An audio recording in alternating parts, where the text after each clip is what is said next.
Hey there guys, and welcome back to Pokemon XD Gale of Darkness. In this part, we're finally going to stop dawdling around and getting back to the order of business. Which means we'll finally be going to Citadark Isle to take on Master Greevil and catch over like 40 Shadow Pokémon as well. Because Citadark Isle is going to be taking up like the next 20 parts or something, because it's that long. I think you need to go and talk to the old guy first. What's up? Big news, real big news. The Robo Kyogre is finally done.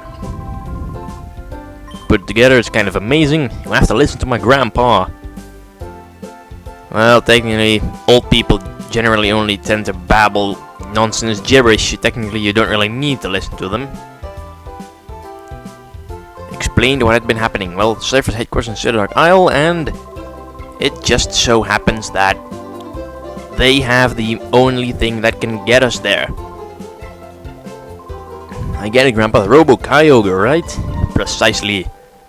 The Robo Kyogre will be able to go to the island. So they'll go and prepare it. And we'll go outside, because I'm pretty sure they can prepare it pretty damn fast. There you are. And there it is, the glorious Robo Kyogre. But what the hell are the yellow parts? Kyogre has no yellow parts. Kyogre's only blue and white with red lines. But whatever. Let's just see how my thingies are doing. Yeah, everything. My items look good. Better. There's no need to be well prepared if I'm gonna go there. So, yeah, right, the Robo Kyogre. Awesome. So there we go, the bridges move out of the way, and we set off towards the final location of our epic quest. I mean, those yellow parts really should have been blue. I mean, Kyogre's tail fins are blue, not yellow. Get it right, genius sonority. Bunch of screw-ups. And there's evil Master Greevil and his two cronies. And a whole bunch of Cipher peons. And, of course, there's a sailor. The first opponent you battle here, it's not a Cipher peon or something, it's a sailor. Okay, let's just battle him.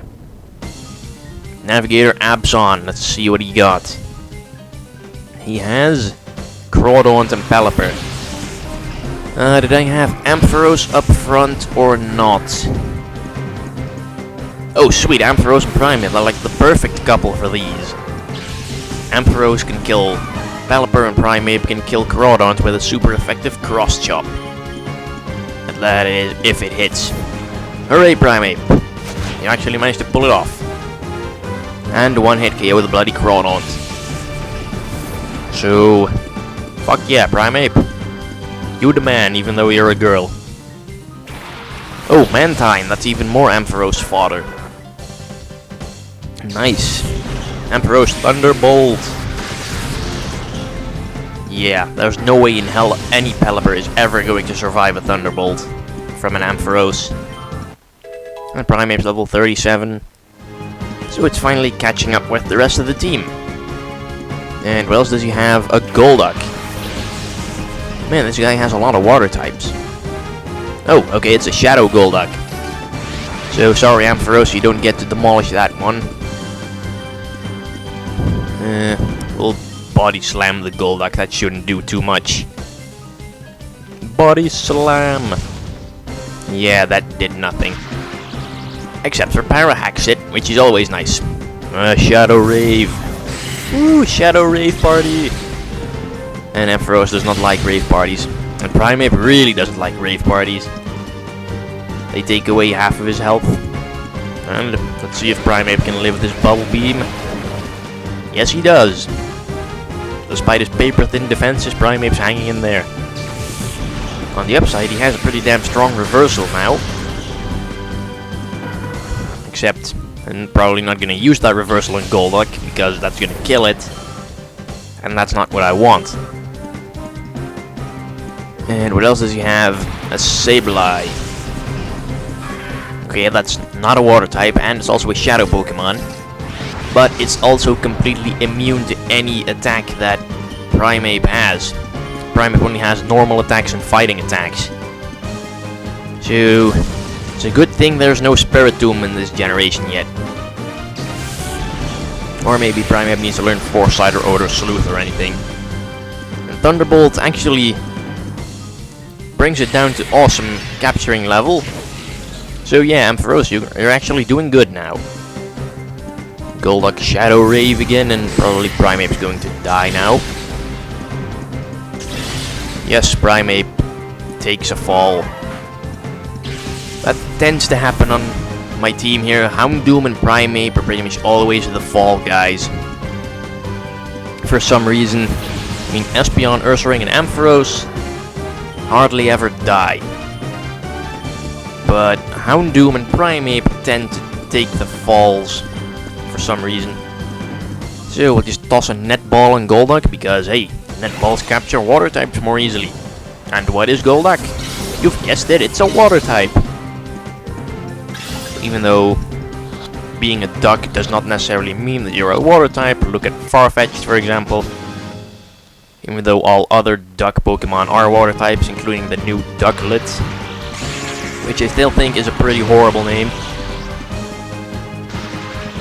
Anyways, the Sableye gets paralyzed and goes for Shadow Hold, which is a waste of a turn, because why the hell would I switch out anyway? I mean, it must be out of other options or something. So yes, Great Ball, because it's a freaking Sableye. Sableyes aren't that hard to catch. I remember in Pokemon Sapphire, if you caught a Sableye in Dewford Cave, you could beat the entire second gym without any concern, because nothing there had any moves that could hit you. They only had like fighting and normal moves, and the Meditites in there had confusion, but you were immune to that as well. So yeah, Sableye pretty much trolls the entire second gym in Pokemon Sapphire. And in Pokemon Ruby, its counterpart Mawile will only give you a harder time in the second gym, because it's weak to everything that they use there. So yeah, Sableye good, Mawile bad. And hell, that's even true in Generation 5. I mean, Sableye gets like this awesome new ability, and Mawile gets... yeah, let's just not mention that. Let's just say that what Mawile has... well, Mawile gets that Encourage ability, I think. The one that boosts moves power if they have secondary effects, but then nullifies the secondary effects. Which might be pretty useful on Mawile, but Mawile really doesn't have the stats to use it. I mean, it's slow as hell. Sableye gets that ability that puts priority on all non-attacking moves. I mean, hell, Sableye gets Taunt, Will-O-Wisp, Recover. How much more do you need?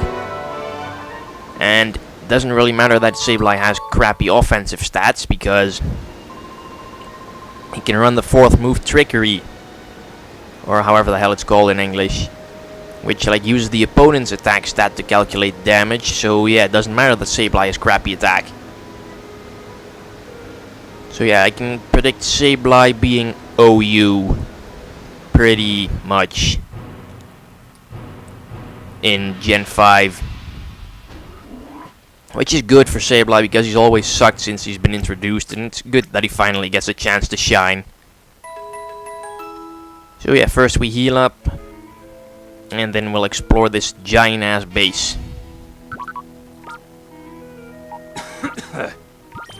But first, put Golduck in the box, because we do not need him. And of course, neatly order stuff, because I'm all about neatly ordering stuff. It just makes it look so much better. Let's see, who can... yeah, put Ampharos and Primeape up front, because they're the lowest level in my team. And believe it or not, Ampharos actually ends up being the highest leveled on my team at the end of the game. So yeah, how the tables have turned. So Cipher, Peon, Haben sends out Masquerain and Dunsparce. Ooh, sweet! I once again have the perfect 2 leads. Ampharos for Masquerain and Primeape for Dunsparce.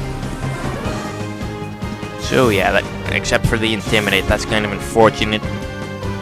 But maybe Cross Chop will still, like, one-hit KO Dunsparce. And it actually hits. Primeape's really on a roll today. And it's even one-hit KO despite the Intimidate, so Primeape, you're really worth your while. Sorry, I was doubting you at first. Okay, what's up next? A Roselia. Crap, that resists fighting and electric. That's kind of unfortunate. Maybe a double body slam will deal with it. Masquerain gets owned in one shot. I mean, it's not like Masquerain can do anything else. So yeah, final Pokemon I think is Spinda. And man, this Cipher Peon seems to only have crappy Pokemon. So Body Slam, Roselia, Thunderbolt on Spinda. Oh sweet, we get a crit and Roselia dies in one hit. Primeape, I love you so much.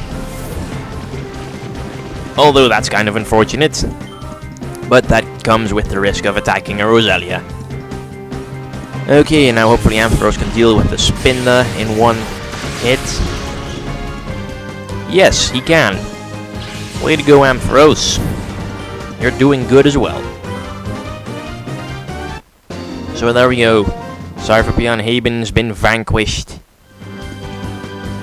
And yeah, she didn't have any Shadow Pokemon, so that kind of blows.